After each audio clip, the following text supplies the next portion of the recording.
This is Ben Landesman with Lawson Screen and Digital Products. This is Deborah Sexton. This is Peter Walsh with M&R. Scott Ritter with the Decorated Apparel Expo. And you are listening to Two Regular Guys Podcast.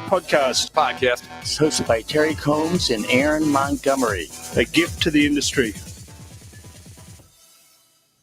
All right. Well, welcome to the show. It is Friday, July 10th, 2020. I'm Terry Combs, and you can find me at terrycombs.com.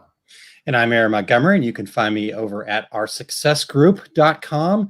Terry, today we're going to be talking with Julie Fredrickson on social media marketing with video. Obviously appropriate that we're here on video right now, talking live. So pretty excited about chatting with Julie today. In fact, before the show, she was already giving away amazing tips that we were writing down. So, exactly, and we've been doing this live video thing for a little bit now. So, hopefully, she won't mind repeating those tips. So. Yeah, exactly. So it's going to be a good one, and we're really excited about it. Couple quick things before we get into the actual news stuff, though, Terry. First off, if you guys don't mind me being a gloating father here, real quick, I'm going to move my camera down just a hair. So this. I was showing you guys this before we started. Thank you, Eric. My son, Keegan, who is a 21-year-old who lives in Phoenix, Arizona, and he has autism, but he's really growing, and just I'm so super proud of him. He's actually going to school for designing, and he's making his own comic book line. And this is Owl Knight. This is one of his designs. It's really cool. In fact, you can see he goes by the name of Crafty Shark. And it's Crafty Universe down there. So the Owl Knight character is loosely based on me. So I'm also super proud about that. And we also talked about the fact. Wait, is his superpower volleyball? It could be. It actually says that he's a businessman and vigilante and good guy. So I'll get you guys the I could totally see vigilante sublimator, right? Yeah, exactly. I'm picturing exactly. it. Podcast. Yeah, totally. So, super proud of this thing. We joked about the backstory actually being on my back, so there is a backstory back there. So it's really cool. Anyhow, thank you guys for giving me an opportunity to gloat and show off a little bit. I'm just crazy proud of him for working through graduating high school, and now he's going to college while dealing with the fact that he has autism. So I'm awesome. Really proud of him. That's fantastic. Thank you guys. Thanks. And then Terry, the other thing is, I want to make sure that everybody knows that next Friday, a week from today, we'll be back finally. We took a short hiatus, but we'll be back finally with another Decorators Community Cocktail Hour, virtual cocktail hour. And we've had a ton of fun doing it, and also a great bit of exchange. I think just helping each other work through some ideas, challenges. I remember when the pandemic first started and we first started this, we were just like, do we do masks or not masks? And it was just like, and everybody was like, really didn't know. And so we were able to talk through that. And so anyhow, really cool that. Aaron, one subject that I thought was really interesting that just kind of came about organically was some of the business owners talking about getting federal funding for payroll and for other expenses, and several owners were exchanging ideas and what was going on with them. And it was super interesting. Not being a business owner in that group, it was I thought it was really interesting. And I would love for this event if we could spend a little time talking about trade shows and what's going to happen the rest of the year, and what's the future of trade shows, and what better group than the folks that attend this party, and yeah, we'll also have cocktails and have a little fun. Yeah, sure. So we're excited to get that back and rolling. Like I said, we've had a ton of fun. We've had some great conversations. Heck, we even talked about a vampire class, I believe, Eric, if that was correct. So it was cool. But we just learned so much stuff. I learned about Dairy Queen and Dilly Bars one time. So lots of learning opportunities, but also lots of fun. So 17th at 7 p.m. Central Time. Which is the center of the universe, Central Time. Correct. It's just easier for me to just say Central Time and let you guys figure it out from there. So it's kind of me being selfish. But so here's the thing I'd really like to ask of everyone. Please go share this with everybody you know. We'd love to have this be our record breaker. You know, we had that time off, so let's all get excited about being back together again, and let's break the record. I couldn't find exactly what the record was, but I think we had about 43 people at one point. So I'd love to get that record broken. If you'll just go to tworegularguys.com/party. And that's where you can get all the information. You don't have to sign up. There's just go to there. That's where the link is. That's where all the information is. And so share it now and then share it again next week. Just keep sharing that for us if you don't mind. So that's a couple of the kind of not news items yet. So let's get into those news items, Terry. Actually, can we skip real quick here, Terry, and have you start with your news item, and then I'll come back to mine? Yeah, absolutely. I wanted to talk a little bit about Stalls. They have a couple of upcoming webinars on July 13th. Stalls expert Mike Koval. I'm not sure, Mike. He's hosting a free webinar titled, and this is interesting, Start a T-shirt Business for Under $2,000. And that's going to be at 11 o'clock Eastern time on July 13th. That'll be 10 o'clock Central time, the center of the universe. And in that session, he's going to be talking about investment, the investment of starting a T-shirt business and how to make it happen with the right equipment and supplies on a budget. And he's also offers inside tips for starting a print business at home. And then on July 20th, our good friend Josh Ellsworth is going to be hosting a free webinar titled How to Print and Profit with Hats. And that's going to be at 11 o'clock Eastern time on July 20th. Josh is going to talk about the growing headwear category, and he's going to teach attendees how to create high quality, retail ready products with a Hotronix 360 IQ hat heat press. Aaron, you and I saw that at their cocktail party that at the last Printing United, and that was very cool. And he's also going to explore various hat styles, emblems, and print locations that drive profit. And Josh is a great educator and a really good friend of the show. And we have the links for how to start a T-shirt business under $2,000 and print and profit with hats that we'll share as well. We probably already did, and I wasn't looking at the screen. Sorry, Eric.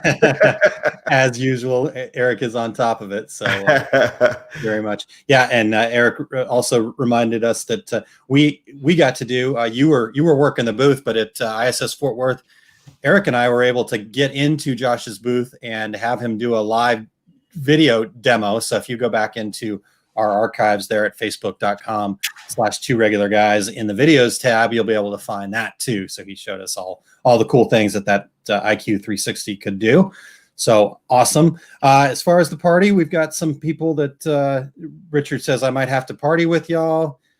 Tanya says Jay and I have it on our calendar already. All right. So we're looking forward to seeing everybody there at the party. And also, I know Kim Johnson's going to be there because she asked me this morning if it's tonight. No, next week. Next week. All right, good. Well, Kim Johnson will be there. Terry Combs will be there. Aaron Montgomery, Eric Campbell. So good, really good stuff. We're looking forward to that. Also want to say hi to all the regulators who are already checking in. Didn't get a chance to recognize everybody this morning, but appreciate y'all tuning in and spending some time with us here on this Friday morning. My news here, Terry, we're all still kind of navigating the pandemic here, the COVID-19. And so this news story came across our desk and felt like it was needed to be told here. So according to a news report from the NBC Los Angeles on July 1st, garment manufacturer LA Apparel confirmed it was shut down by the Los Angeles County Department of Public Health after testing showed more than 100 workers test positive for COVID-19. So for the past 3 months, the company has focused most of its manufacturing on cloth face coverings and other garments for protection against the virus. NBC LA visited one of the plants in March, shortly after LA Apparel shifted production to PPE items. The news station noted no one was seen without face coverings, and most, if not all, workers appeared to be several feet apart. So the closure affects 3 plants, all located in South Los Angeles on East 59th Street, where a total of 151 employees tested positive, according to public health data posted online. LA Apparel founder Dov Charney, used to be the founder of American Apparel, told NBC LA the shutdown has affected 2,000 workers and that the company is working to complete another round of testing as soon as this week. So our thoughts and prayers are with those folks that are affected. You know, whether what you think about Dove or not, he's always been a passionate guy. So feel for him taking another hit here. So there you're smiling. Well, you and I've known Dove for many years, and he is certainly no stranger to being in the news for a variety of reasons. Correct. I'll leave it there. Yeah, totally agree. And so anyhow, just continue to be safe out there. I know this has been going on over 100 days now, and so we just gotta keep moving forward. And the cool part is we're starting to see people thrive. Things are coming back. So, but just want to make sure that we shared the news. So if you are somebody that's buying LA apparel products, you may want to prepare for that. A little bit of lack of inventory there. So, right. All right. Well, let's change the mood here a little bit, Terry. So, dad joke time, and this comes from my 9-year-old, and this comes from his current YouTube obsession, which is Dude Perfect. I don't know if you've heard of them.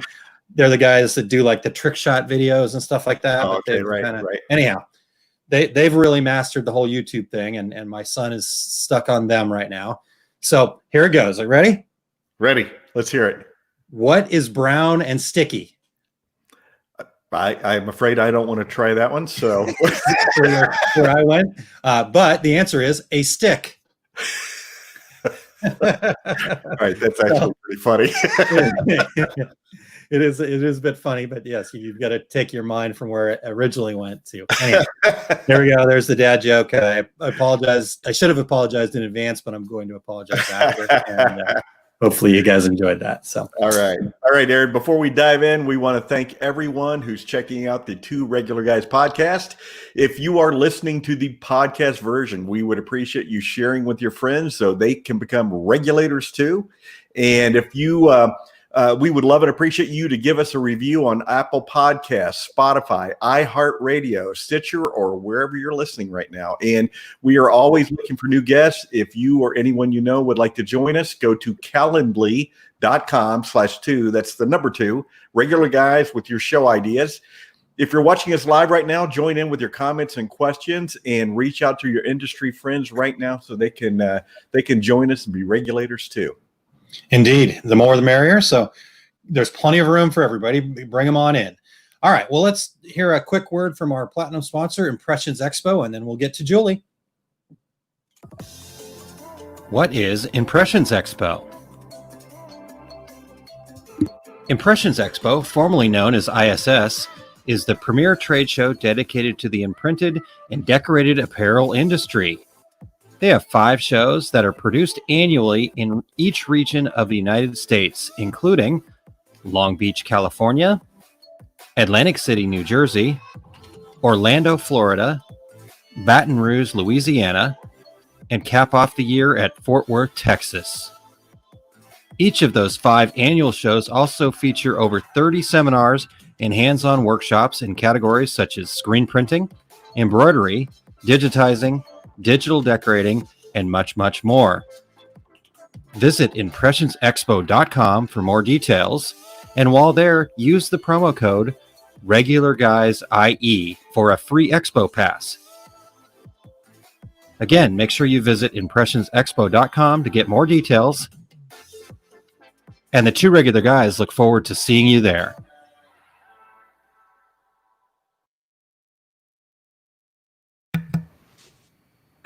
Terry, there was your moment to overdub me again. I was just getting ready to start. We're going to get that one of these times. I will either remember to turn my mic back on or you'll catch me. So anyways, thanks so much to Impressions and their support, and wishing them the best. I know that they're juggling. I know all the people that have been trying to put on events this year has been nothing but chaos and difficulties. So make sure that you're supporting all those people. Impressions, they need as much love as we can throw their way. And again, just like everybody else out there, trying to get us all together in the real world. It's been a challenge this year. So thanks for all that they do. One other quick thing, Terry, in that video, you were in it. I Mr. am. Famous guy that you are. And I just love how intently, I think you were showing off a hat. If I remember from the video, you were just like intently saying, look at this hat. Look at how awesome this hat is. I love garment decorating. You should love it too. All right, Terry. Well, let's get into our guest here, where what people really came for, and make sure that you've got the Junior Yellow legal pad. You're ready to go. I am ready, and I have extra notes on these pages Cool. that I tore off. I've got my dry erase marker and my board right here. I'm ready to go too. So, All right, well, let's do it. it. Let's invite Julie in. Julie Fredrickson is the owner of J Free Consulting, a Minnesota-based media relations company. They provide digital marketing and advertising, social media management, and consulting. Julie has 20 plus years of marketing experience in a variety of facets, from old school guerrilla marketing and event planning to recruiting, radio advertising, and ultimately social media and digital marketing.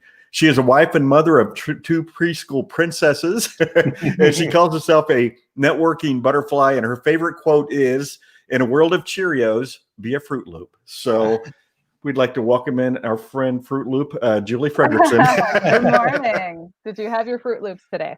I did not, but it sounds awesome right this minute. Yeah, exactly. I had kicks, so I don't know. Oh, I haven't had that in years. I know. We've got way too much cereal in our house, but so anyways, Julie, thank you so much for being here. Great. So basically, you've been doing this since you were 5 years old, apparently. Do I still look that young? Awesome. Yes, Actually, yeah. So about a teenager. No. About a teenager. Okay. Good. Yeah. Awesome. Been doing it a while. Nice. Okay. Well, let's start off here, Julie. We're recording this podcast as a live event, video, and what we're kind of here to talk about. So talk about live marketing. Why should I hit that go live button as opposed to just posting a video that's edited and all super polished? What's the draw? For sure. So really, to think about that, we need to think about why we're posting in the first place, right? Whether it be going live or posting a video on your social media page. And really, that's to reach as many people as possible, right? As many people as possible who might be interested in what you're doing. When we post a video that, even if it's perfectly edited and we just love it and we post it, no matter when we post it throughout the day, it still doesn't get quite the engagement that going live does. When you go live, there are a variety of factors that initiate engagement, and Facebook and Instagram, they all kind of work in the same way, where they have this algorithm going that the more engagement there is on the post, the more engagement there will be, because more people will see it. So it's kind of this reverse ripple effect, right? You put out this content, and if a few people like it, then a few more people are going to see it. And then if they like it, then a few more people are going to see it. And then it just kind of, that's what going viral is, right? Because it kind of spreads out. So that's really the key in posting or going live rather than just putting out a post. Also, I feel like there's this natural human nature that we just want to see real people at this point. There was a time that I call it, and forgive me, all the car salesmen in the world, but the car salesman advertising, we remember the old school commercials, right? With the big sign of the, hey, come here now, and yelling at you, right? And it was about grabbing attention. Well, today, our society, everything has changed so much. We want a conversation. Customers want to support a business. They want to support people. They're not just looking for their product. They want a product that also supports maybe the environment or their own morals and beliefs. So really reaching the right audience is important in having that conversation. Yeah. Hey, Julie, before we get on, you had mentioned engagement earlier, and I think that's a really key point to make for folks. When you talk about engagement, you mentioned the likes, but with a live video, you definitely get that engagement. Talk to us a little bit more, though, real quick, about the engagement side of things. Sure. Yeah. So when you go live, particularly, you will attract more people. So especially on Facebook and Instagram, you get a notification if somebody or a page you follow goes live, right? Yeah. And even if you're following them because they're a friend, maybe you're not interested in what they're doing. Even if you just happen to click like on a page and you don't remember why, you still get that notification. So just out of that human nature curiosity, we're going to jump in and peek at that live, even if it's just for a couple seconds, right? Sure. That in itself is recognized as an engagement on that video. But if they like or love or any of those reactions to that video, that's another engagement. If they comment, that's another engagement. You know, we can see all these people on this live right now commenting and saying hello. Each one of those is an engagement. And I think we've all seen those posts that were posted 4 days ago, right? You've seen that holiday post that you were like, well, that was last week. That's because it got a lot of engagement. And that may or may not have been alive, but that engagement's really important for more people for it to get seen. And particularly, we just want to see humans. So I think we're really attracted to that.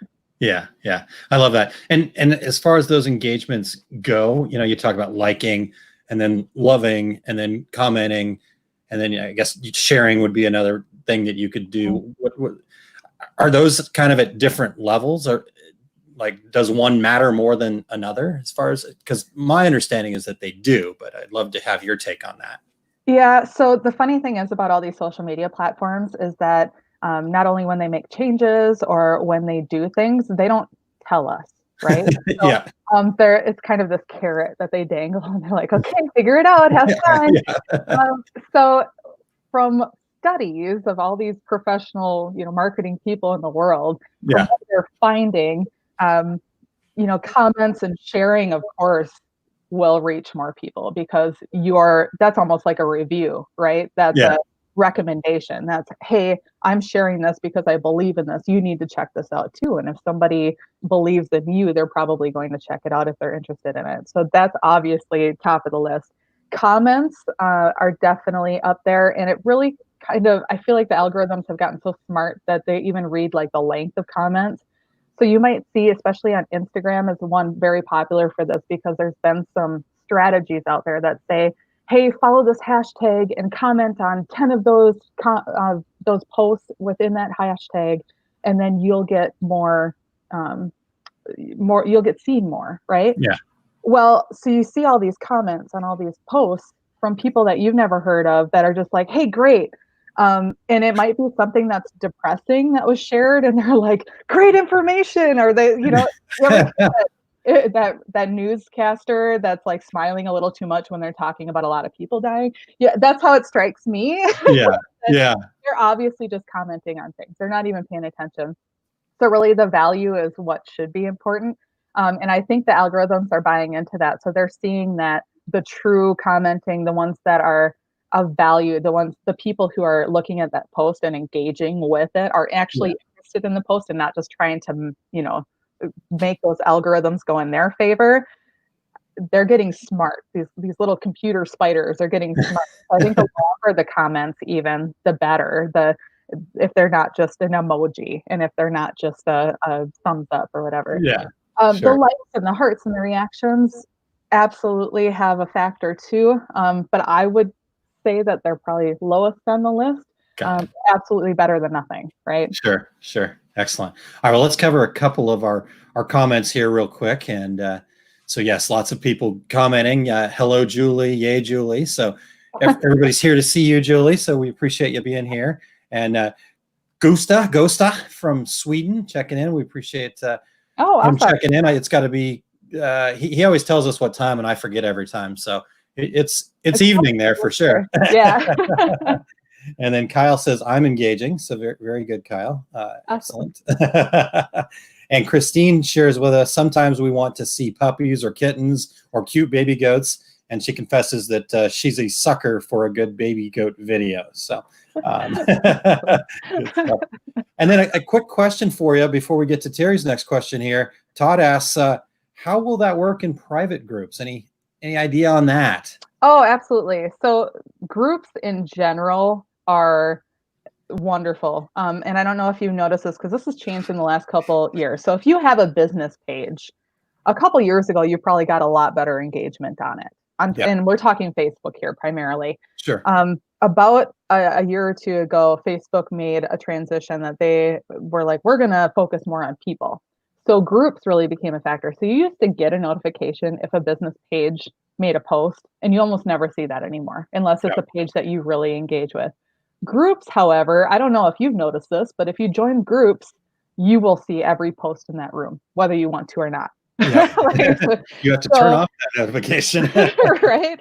So groups in general are more engaging anyway.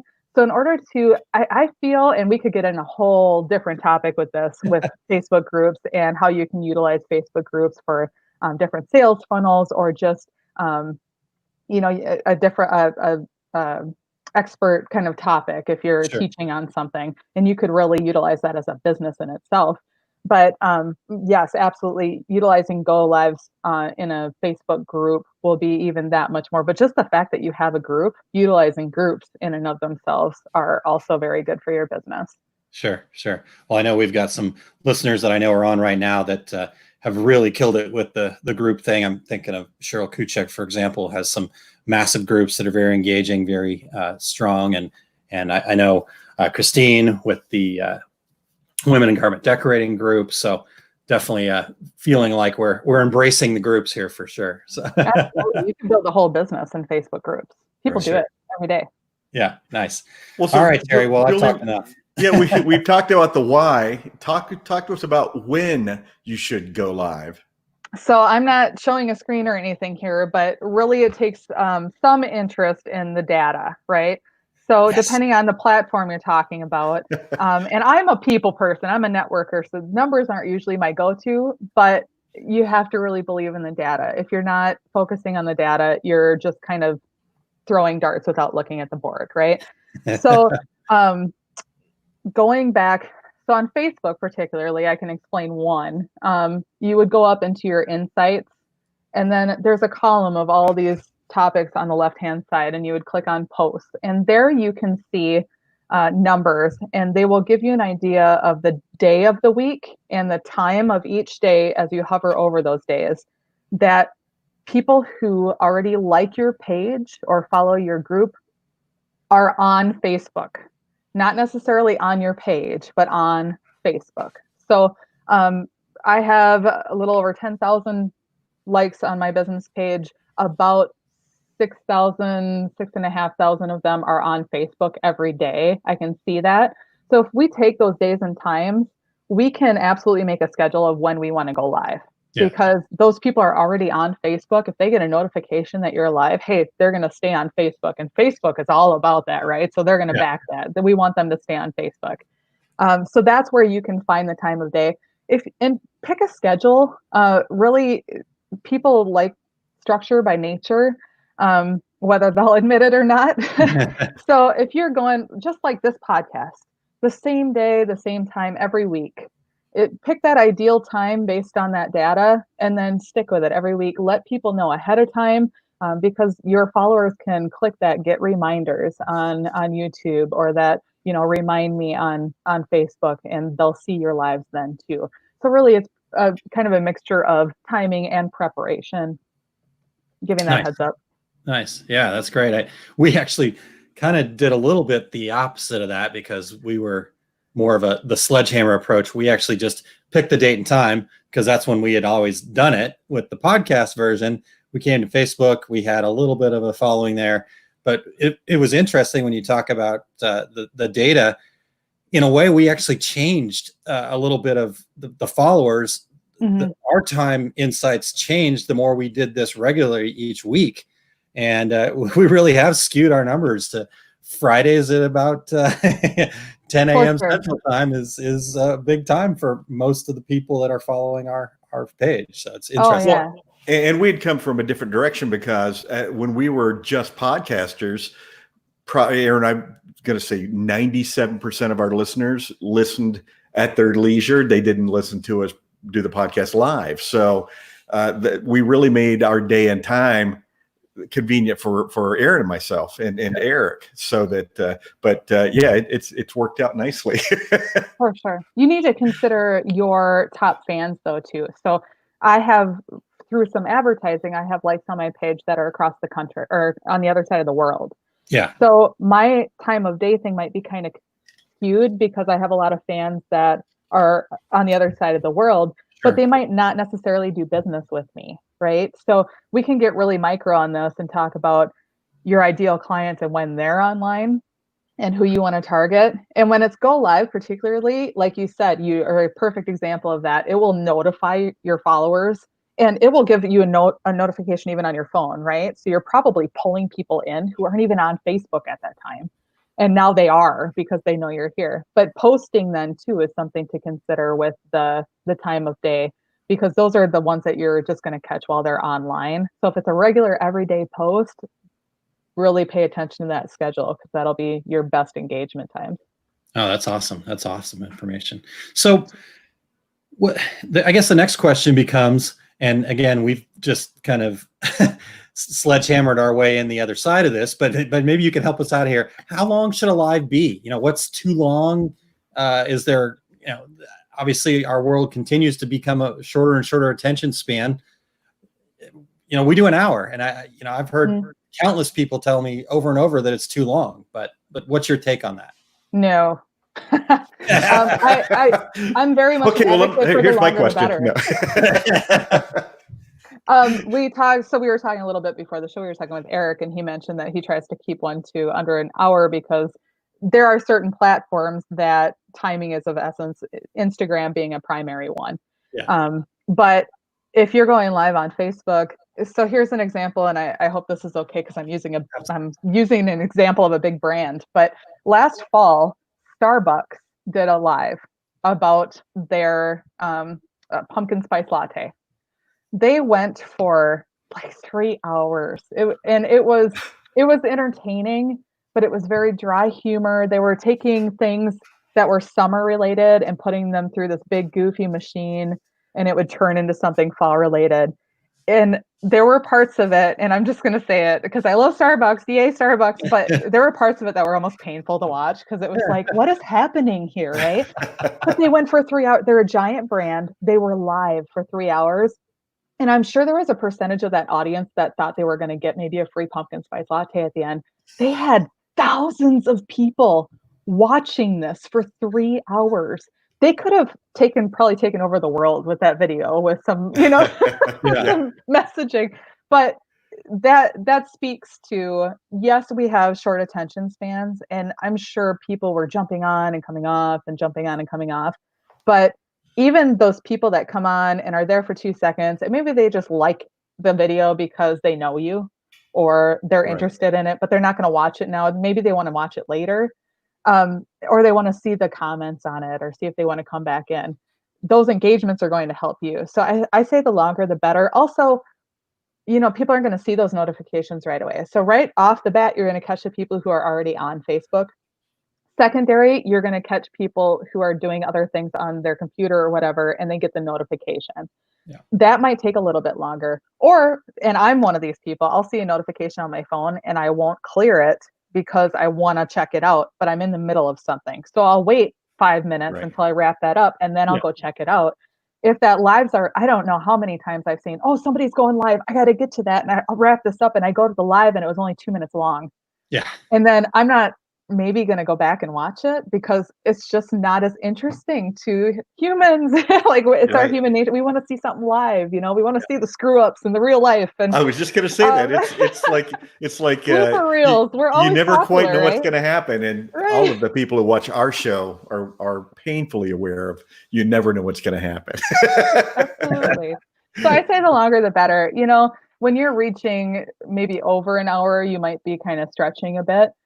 Because if you're hoping to repost it and share it as content later, maybe you have a video editor that can take it and break it up so you can continue to use that content over time. But if you're looking to just post the video, the considerations of the engagement versus how you're going to use it later should probably even out a little bit. 15 minutes to a half hour is a really good time frame. But podcasts are very often an hour. And a lot of times podcasts, particularly, I like to listen to and maybe not watch even. So that's something to keep in mind, is you can convert something longer into something audio only. Because I prefer podcasts when I'm running a long ways versus a short distance, something that you can just distract yourself. People, when they're cleaning, doing whatever, they want to listen to something too. So a lot of considerations there. It really kind of depends on what's best for you and what you're going to use it for. Yeah. All right. But I think you make a really good points about, it does kind of, like you said, understanding what you're going to use it for, how you're using it, understanding what your listeners, the people that do want the information. You know, I mean, if we were to all of a sudden decide to change this to a 15-minute, tidbit, I just, I don't think people would have that same thing. Like Terry said, I think part of our charm is the fact that we do have, the goofiness that happens and the screw ups and those kinds of things. I mean, at a certain point, I would imagine people would start going, are they just screwing up on purpose? Because they do that a lot. But it's just one of those things where I think understanding what the point is, what people are tuned in for. Cindy says, I think it depends on the content as to how long someone will watch. And Right. Absolutely. So, yeah, don't let somebody go, well, it should be 15 minutes. Like I said, I've had people in the podcast world that I kind of try to hang out in tell me, oh, it's way too long at an hour and 15 minutes. I'm like, nope, our numbers keep going up. So you do what you're going to do and I'll do what I'm going to do. It's funny too. We talked about how often things change, and you can go out there and Google, how long should my podcast be? Right. Yeah. But that content that you're reading is probably 3 months old and it's already outdated. Right. By the time it pops to the top of that search result, that content's already outdated. So that's why online marketing is so kind of intense. You really just have to play with it and see what works for you. And everybody would love that perfect recipe, right? Like, Yeah. if I do this, and this, I'm going to be rich and famous. Yeah. Like, wouldn't we all love that? But But you really need to do really it is today playing because tomorrow. serious trial and error. The other piece that you guys do very well that not everybody does, and I think it helps lengthen those videos a little bit, is if you hang out for a bit and you really acknowledge those who are watching you live. Everybody wants to be mentioned, right? Everybody, what do they say? Everybody's favorite word, everyone's favorite word is their own name. Yeah. To acknowledge them is something. So if you're just saying, hey, you see somebody's watching, if you're not on something like StreamYard like this, if you're on just Facebook going live and you see somebody's watching, you just say, hey, thanks for popping in quick. You say their name. Oh, now I got my 2 seconds of fame there, right? So Yeah. Mentioning that can lengthen it a little bit, but also adds that value in content. Yeah. All right. That's great. All right. Well, so we've talked about the where and the why, or the why and when, but where? There are lots of options out there. Where do I go live? For sure. So really, and this is another not easy answer, it depends on where you are now, right? So if I have a really good following on Facebook, but just a few people on Instagram, I probably want to focus on Facebook because really a seed is going to grow into a flower. It takes a little bit for that soil to get that seed, right? So you really have to work that initial seed. So if you already have a garden going, let's plant more there because it just makes more sense. So that's enough of my garden analogy. Hoofed up. We're right over there. Glaze. But Facebook. So if I have a good following on Facebook, I'm going to go live on Facebook. YouTube particularly has really good traffic. It's considered a social media platform. It's not utilized as such as much. So cross-posting, I think you guys go live on both, right? It looks like. So Yep. I try to do the same thing. Cross-posting over to YouTube can really get some traffic going for your website if you know how to utilize that as well. But I would start where you are already at, if that makes sense. So if you have a good following on LinkedIn, you're a business to business, forgive me, and you're on LinkedIn and you're active on LinkedIn. There's kind of a process to be approved to go live on LinkedIn, but go through that process. That's probably your best bet. Yeah. Interesting. That's great. And so you had also given us some, you'd mentioned YouTube and the cross posting, and before we started, you had actually gave us some tips about the YouTube thing and driving some traffic. Would you mind sharing that with our listeners too? Sure, absolutely. So, and I've given some education on this in the past that you can, when you go live, it's kind of a beautiful unicorn of content, right? Not only are you getting that initial engagement on this video, but you can turn it into a variety of different things. You can pull the audio from that. StreamYard makes that really easy. I just love that. Yeah. You pull the audio out of it. We talked about that a little bit. You can turn it into just an audio podcast. You can put that all over the place. From that audio, you can pull all the text from it, rework it a little bit, and turn it into a blog, and then you have some killer content. You turn that into a blog, you put it on your website, you link your live on Facebook or on YouTube. In the description then on YouTube or Facebook, you put the link to the blog, which gets more traffic to your website. You can put other links, making sure you're tagging on YouTube and on Facebook. You're allowed, I think, up to 3 tags on YouTube, which can really help that traffic on YouTube. There's just a lot after the fact that you can really, once you go live, it's kind of, okay, that's over, right? There's a little bit of a relief there. It's exciting that you did it, but admit it, there's a little bit of a relief, like, okay, I'm done for the week or whatever. Like, but you can transform that into just great content over time, especially if you're providing education on those lives. And you can turn them into a blog or something that can feed to your website. If you start feeding things back to your website, then your search engine optimization goes up. You start showing up on Google higher. Your YouTube channel starts showing up on YouTube higher. It's really just, again, that ripple effect, just making sure you're doing the follow-up on that and giving some extra value to those descriptions, making sure you're not just done with it, right? Do something else with it, because that's amazing content that you can utilize. Yeah. That is a perfect piece of advice. And, so for us, we take the show notes and the information and go back and put that on our website as a quote unquote blog post. But, a lot of people will transcribe, have their shows transcribed and again, use that as a blog post. I loved your comment about linking back from YouTube in the show notes, getting that in the YouTube side of things. And so good stuff there. We want to keep people on our website, right? That's usually where all the meat and potatoes is for our business, right. If we're doing it for a business. I think that's where we sometimes kind of miss the boat a little bit is, we get so into, okay, we got to get people onto our live that's at YouTube or Facebook. But really the ultimate goal is let's get people to our website. That's the only property that we really own. Nobody's going to change the rules on us there, so. Absolutely. They see what you do. That's where the return on investment is, right? Totally. There's a lot of investment in content. So let's get that right. return too. Yeah, let's get that return. I love that. All right. And then Dot Tone Dan Campbell said, someone say my name. So we got that covered. Dan, thanks for joining us. Let's see. Jeremy says, I need to do more live. Only have done it 2 times for myself. Jeremy, we would love to check that out. So Jeremy, a past guest here on Two Regular Guys. And the other thing I would just say to folks that are looking to do live, obviously, Julie's a wealth of resources that can help you with the content and the information. I know you use StreamYard, Julie. So either way, any help that we can provide, certainly let us know what questions you guys have.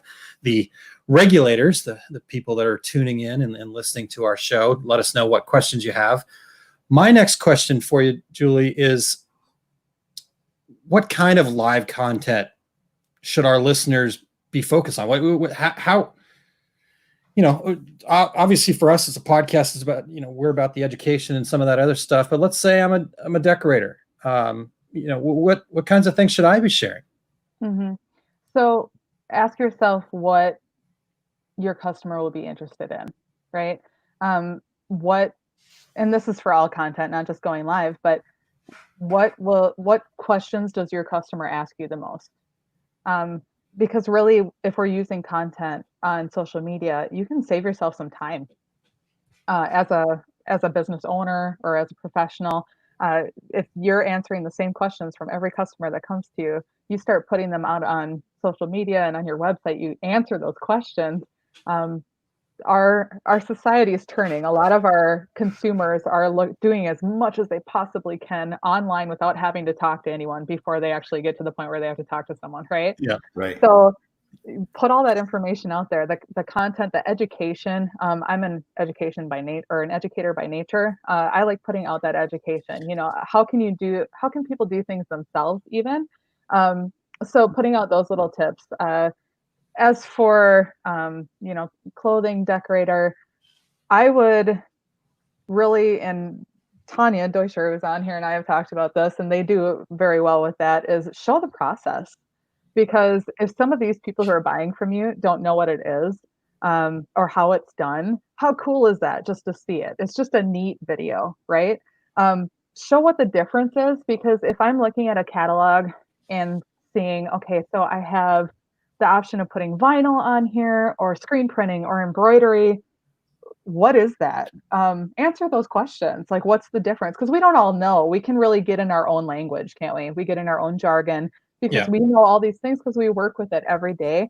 But take yourself back to before and say, what are these things? And really just bring it down and get really basic. You can explain these things and give education on all of these topics, but also show those just wow factor things, right? So if I'm thinking contractors, real estate agents, show those, great transformations, those before and afters. That would work for clothing decoration and stuff too. The before and after. How does this look? Or here's a cool mixture of embroidery and vinyl. Or here's this example. Maybe it's different things. Maybe it's on metal or wood or some different cool things that you do.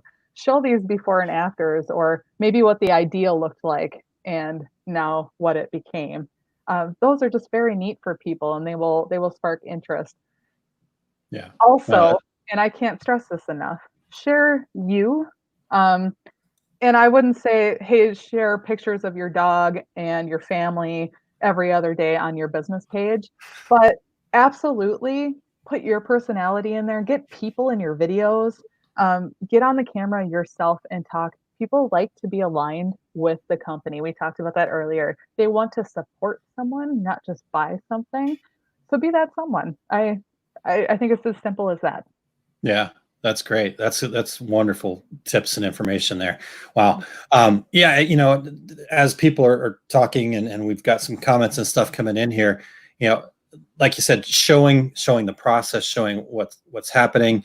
I think of somebody like and I'm not sure if you know her or not, Julie, but her name's Kelly DeFries. She's the Crystal Ninja. She does the blinging of everything. Really cool stuff. And she's got a setup to where she's got the camera over top and she's doing the rhinestoning that she does. And people just love that. And people sit and watch her do that for hours. Eric said here in one of the comments, let's see here, people always like to see a machine running. It's shocking after all these years. So something cool, show the process, show the finished product. Yeah, and that is so true. Because I think even about my own self, I'm not an embroiderer. I know everything I know is because of either Eric or Christine Shreve, basically, or Andrea Bomarito about embroidery. But I'll find myself, scrolling through Instagram or Facebook or whatever, and I see that machine running, and I remember that same sound standing at a trade show or whatever, and I stop and I watch it. I want to see what the finished product is, and so those kinds of things I think is great. Let me scroll up to. I was thinking those 3D printers. Like you could stand there and watch those for hours, right? Right. Like and they don't know what's progress, but you just want to see, right? Yeah. Yeah. Okay. So let me see here. Diane said, I just started trying to go live, done it twice, not sure what content to talk about. I embroider and start to digitize.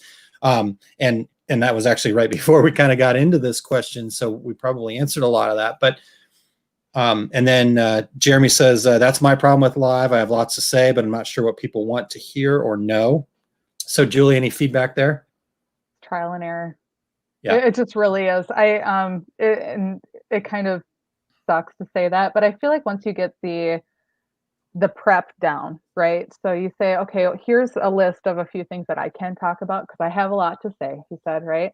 Yeah. And I look and I see, well, here's the time of day and day that is most active. I'm just going to jump on and I'm going to commit to 15 minutes and I'm going to talk about something. And if there's, I was in radio for several years, and when you're in radio, there's nothing worse than dead air. Nothing. It's just like, it's funny how you don't realize how slow time actually goes until you're watching a clock. And it's so true.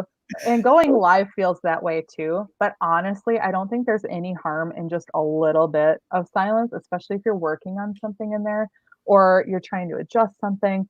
just do it. I just recently, well, I guess it's been a few months now because it was pre-COVID. Just recently spoke at a conference and somebody said, I'm so scared to go live. What do I do to get over being scared? I said, just do it. Yeah. I'm trying to think, I feel like it's Art Williams out there who has this speech about just do it. Like, I'm scared. I don't know what to do. Just do it. Just do it. Just do it. That's all you really can do, because before you know it, it will just come natural and you'll just be used to it. The first time you guys did this, it was weird, right? And it probably still Yes. is I was gonna sometimes. say, But also it's know, normal to 50 you, times we right? did it. No? So But after 8 years, yeah. yeah, it becomes normal. The first time I went on the radio, it was weird. The first time I spoke in front of people, it was weird. In fact, the first probably 5 times I did, it was weird.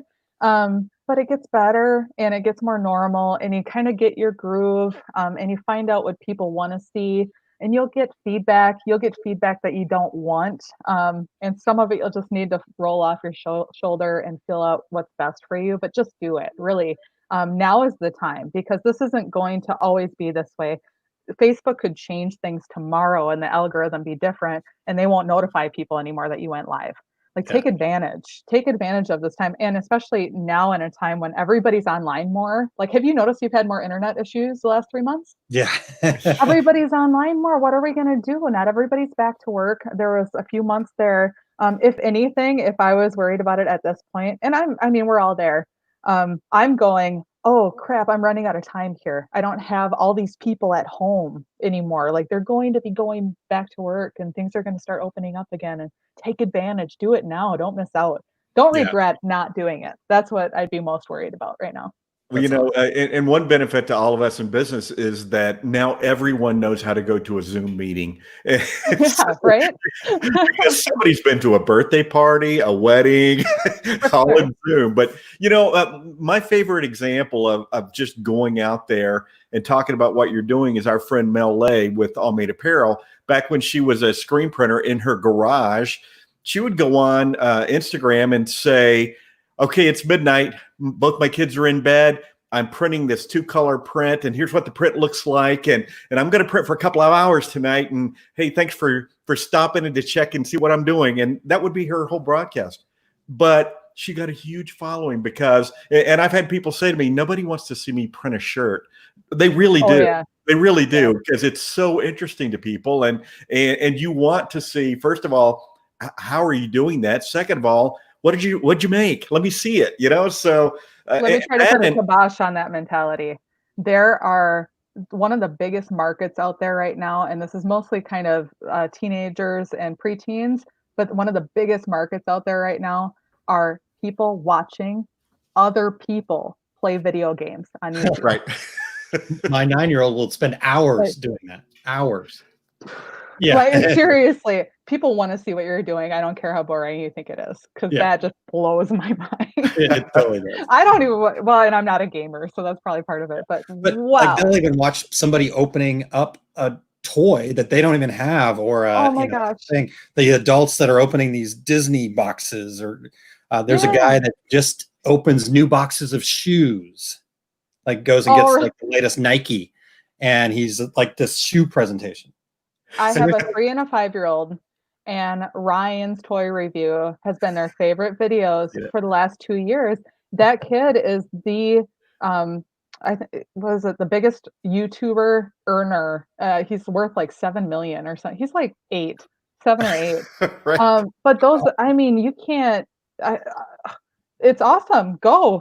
Great job, parents. Like, this is cool. Feel it out. You can do it. You wouldn't believe what people are interested in. Just get out there. You just got to reach them.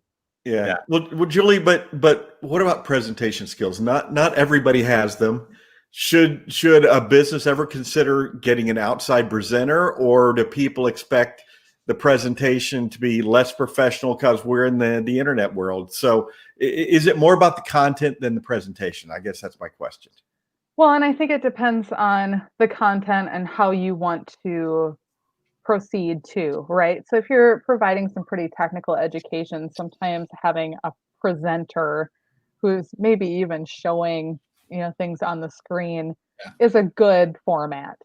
I personally, I love giving this education, and this is great talking to you guys, but we were talking before the show that I've done a few podcasts and I try to do them myself, but I ramble for about 5 minutes and then I'm done because I don't have any kind of feedback going. But I can talk to you guys forever. I was asking you if there was a point where I should stop myself talking because I can go forever.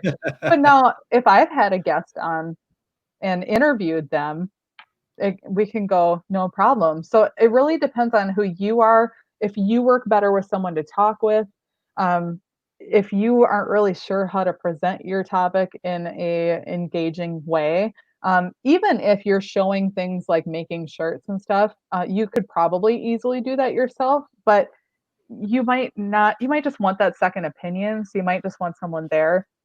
It really depends. It really depends on what you're talking about and who you're trying to reach, what kind of, if you're giving education, if you're providing entertainment, if you want to have a different presenter or somebody to interview, and change it up once in a while. Sometimes it's nice to just test it out. It's all a matter of testing. Try it and see and look at that data after. Yeah. Yeah. Perfect. Great. Yes, that's a really good point. I'm just trying to go through some of the comments here too, because people are really enjoying it, and we've got some extra questions. So if you don't mind, Julie, I know we're going to get into bonus time here, but if you've got some time, I'd love to ask you some more stuff here. Perfect. Okay, thank you. All right, let's see here. I'm just scrolling through a few of them. Tanya says, I have a plan sometimes, and other times go live on a whim. Have been successful both ways. What are your thoughts on some of that? I know we've got some other questions about that in there. Absolutely. Terry was talking about the gal who went live at midnight, and we were talking about when's the best time and how sometimes you can draw people in. I think if you have a formatted kind of show like this and a formatted time where you're going to give education, again, depending on your content, upon your industry, having that regular live is great to keep an audience. But say you are in the middle, I mean, things happen to us all the time that are just kind of cool, right? Yeah. This is something unusual and it's here and it's now, and I'm not going to wait until my scheduled time to talk about it. At that point, you can absolutely jump on, go live, no matter if it aligns with your timing, no matter if it aligns with the day of the week that the most people are on, go live and talk about it. I would encourage you to try to stretch it out for more than 2 minutes, because we did talk about earlier how you can jump on live and then go off, and by the time people get to it, they're like, oh, well, the video's done. And really, it's not a matter of people not wanting to then go see it. It's just a matter of it being a pain to go find the video to watch it again. Because when it says, oh, this broadcast has ended, it doesn't just give you a link to go to the recording, right? You have to go to their page. And that's hint, Facebook. That would be something that would be nice. But to keep people on your platform. But so try to stretch it out a little bit. If you do get people watching, be sure to mention them. Try to show something that'll last a little bit. Even talk to the camera or say, hey, thanks for watching. It depends on what it is, but absolutely, if you have something cool going on right now and it won't be going on later, do it right now. Just try to stretch it out more than a couple of minutes so that people can engage with you. Yeah, I think that's a really good tip. I've seen way too many people that, like I said, just kind of jump on a little bit on a whim. And again, that spontaneity is something that is, I think, also very attractive to people. But at the same time, have a little bit of some, so that way, like you said, you're not just like, okay, here's my thing, thanks, bye. And and most people get there after that's already over. And so having a slight bit of a plan instead of just coming in, okay, what are we going to talk about today? For sure. Having that weekly even, or bi-weekly, or whatever works for you, daily even, I guess, if it works for you, planned one. And then having those, we've gone live at like events or community things. So if you're kind of a local business and you're a part of different organizations, or you go to an event that's supporting other businesses, going live at something like that and showing something cool, I feel is something that shows that you're community driven as well, that you're a person in your community. So this is talking more to someone who's like, I live in this area and I really do business in this area. If you're partaking in the community and you're really giving back, go live at those things, because not only is it saying something about you, but it's also giving exposure to the other people involved with that that event as well. So that's absolutely a whim go live that you could do every single time you're at one. Yeah, that's great. So Terry and I taken this over completely, so I apologize already. But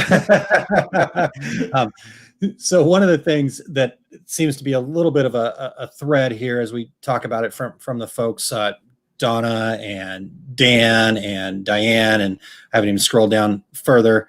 Even Kelly DeFries says, that I get nervous. Where is it? Anyhow, I missed it. Something about the fact that she gets nervous when it's planned out a little bit further in advance, when it's that kind of thing. So one of the things talking about, you already mentioned, just kind of do it. For me, the thing that's worked really well for me is I've actually put a sign above my wall here that says fear equals fantasized experience appearing real, and then I'm just making it up.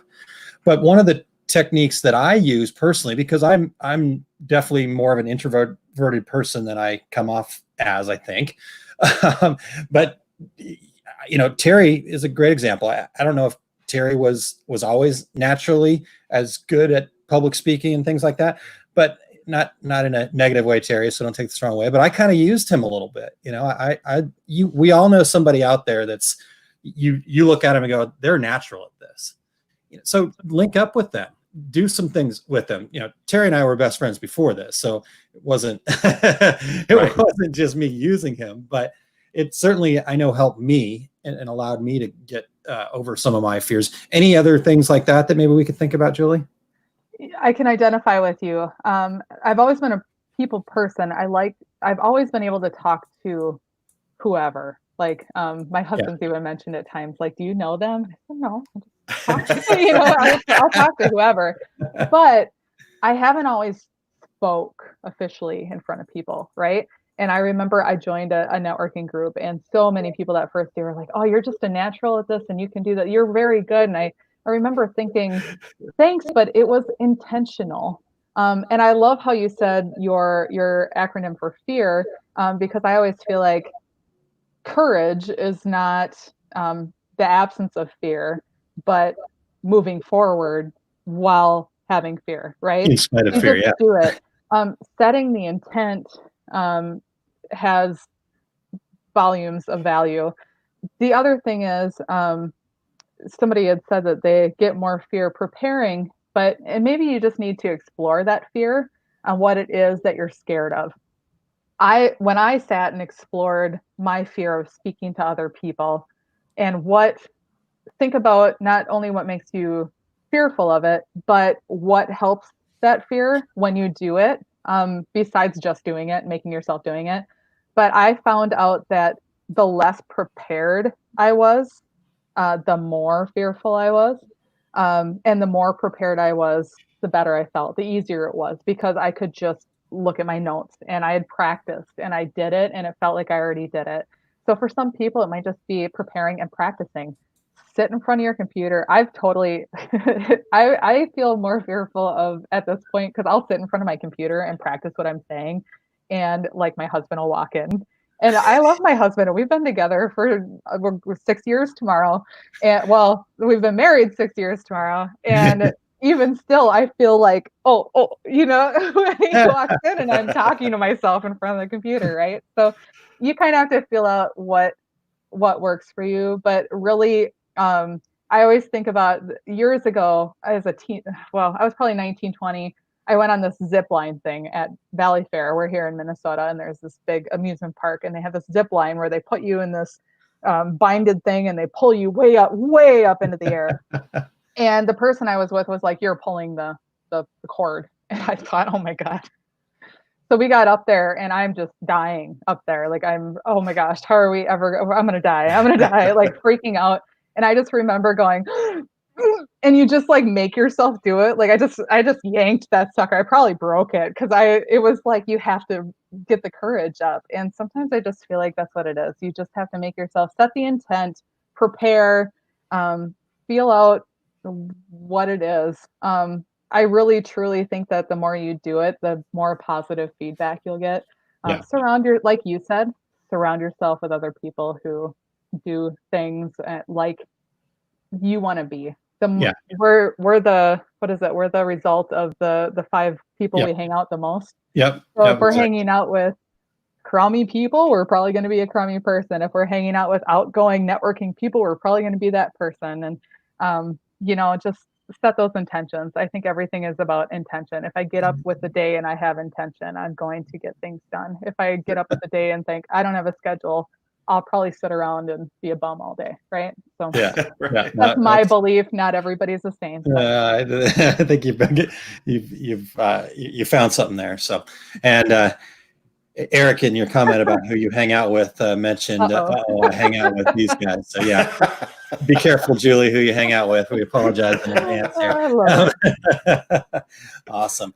All right. Well, there's lots of great stuff. The comments, the regulators, you guys have been awesome. Julie, amazing.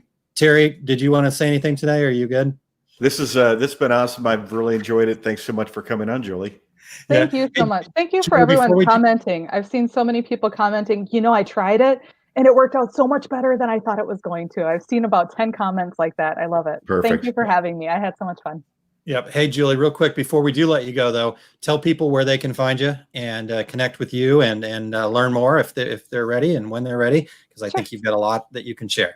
Awesome. So my website is jfreyconsulting.com. So it's JFRE consulting.com. That's my website. And really, you can find us on every social media platform. We're kind of all over the place. Cool. All right. Well, there it is right down below. So find Julie there at J. Frey Consulting. And again, Julie, thank you so much. We really appreciate your time. Always you. a blast, and look forward to doing it again soon. Thanks. The pleasure was mine. I appreciate it. Awesome. Thanks, Julie. Thanks, guys. Fantastic. Cool. Oh my gosh. That was a ton of great information, Aaron. And you must have been giddy. You love this stuff. I'm looking at the clock going, I wonder how long we can stretch this out. Because I'm just looking at the comments and I want to talk about every single one of them. You guys, regulators, fantastic. Thank you guys so much for showing up and being a part of this. Julie, amazing. Yeah, I could sit and talk to her about this for hours. And so I appreciate you letting me be that little giddy schoolboy. All right, Terry. Well, what's coming up here? Do you want to share what Eric's got coming up?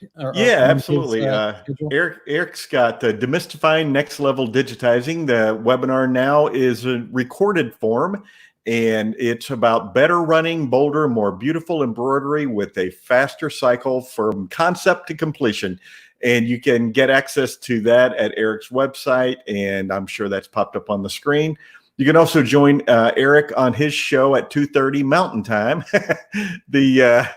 which is 3:30 Central Time, Center of the Universe. Yes, yeah. And, yeah, that's the take up. And today it's all about process and efficiency in machine embroidery. And you can catch him at facebook.com/Eric, ERICH.Campbell. And Aaron, I've got a few things coming up next week, July 14th, starting at 2:00 Eastern time. I will be on the Equipment Zone Online DTG Academy and featuring some friends of our show, Mel Lay with All Made Apparel, Brett Bowden with Printed Threads, JP Hunt with Inksoft, and many more are going to be doing about a 2.5 hour session on DTG printing and marketing and all that kind of thing. And everybody that is participating is going to be on a question and answer panel at the end. So I'm really looking forward to that. Friday, August 28th, as of right now, I'll be at Impressions Expo in Fort Worth doing 10 things you need to know about DTG printing.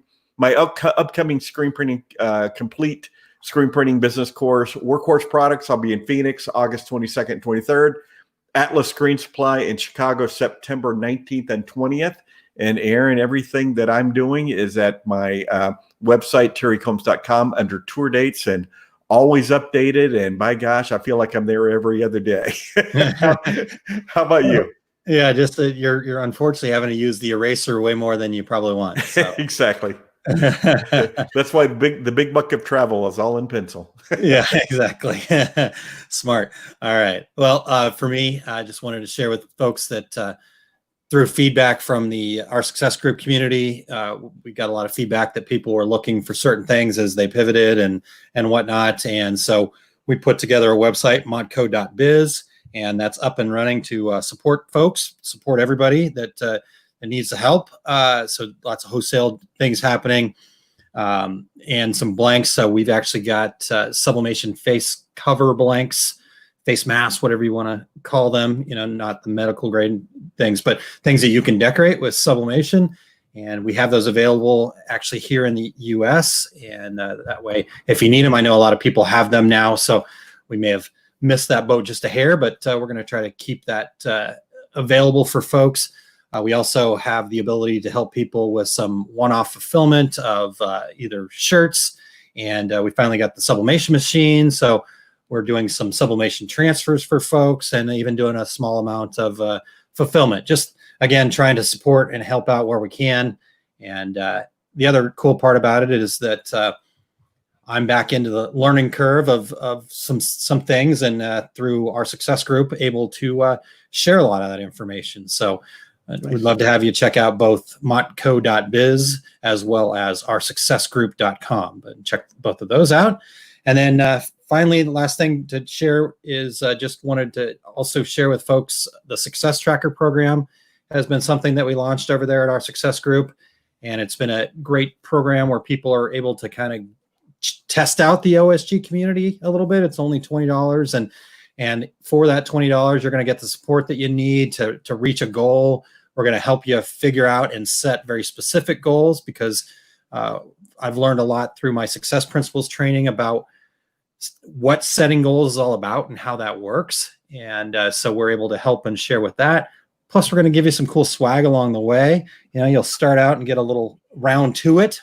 Anyhow, I won't go all into that. You can go check it out over at oursuccessgroup.com/ST to check that out. So that's what I've got going on, Terry, but well into bonus time here. So I think we should close it out if you're all right with that. I'm ready to go. Have a full day ahead of me. How about you?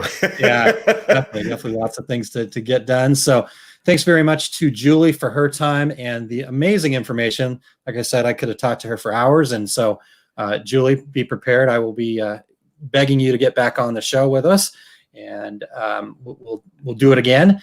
Make sure to go check her out at her website. Again, that's jfreeconsulting.com. And I think that's going to do it for this week, Terry. All right. Well, hey, we want to thank our show producer, Eric Campbell. You can find him at ericcampbell.com. And we also want to thank our sponsor, Impressions Expo. Yes, definitely. Thanks very much to both of them. Next week, we'll be welcoming back Henry Mao with Racoma. This will be his third time on the show. So right. Love having him here. Always great information from him as well. And he's going to talk about how business bounces back by leveraging your existing customer base, and obviously very necessary in today's business environment. So looking forward to talking to Henry next week about that. And then Friday night next week also will be our cocktail party. So we want to make sure that everybody's there for that. And it's always a lot of fun, and we'd love to have a big crowd next week. But until then, Aaron, I'm Terry Combs. He's Aaron Montgomery. And we are the Two Regular Guys. Thank you for listening to Two Regular Guys. Check out our website at tworegularguys.com. That's the number 2, regularguys.com. You can also interact with us over at our Facebook page, facebook.com/tworegularguys, or send us a tweet, twitter.com/tworegularguys. And we have a YouTube page. You can find all that from our website, tworegularguys.com. Thanks for tuning in, and we look forward to spending some time with you again next week.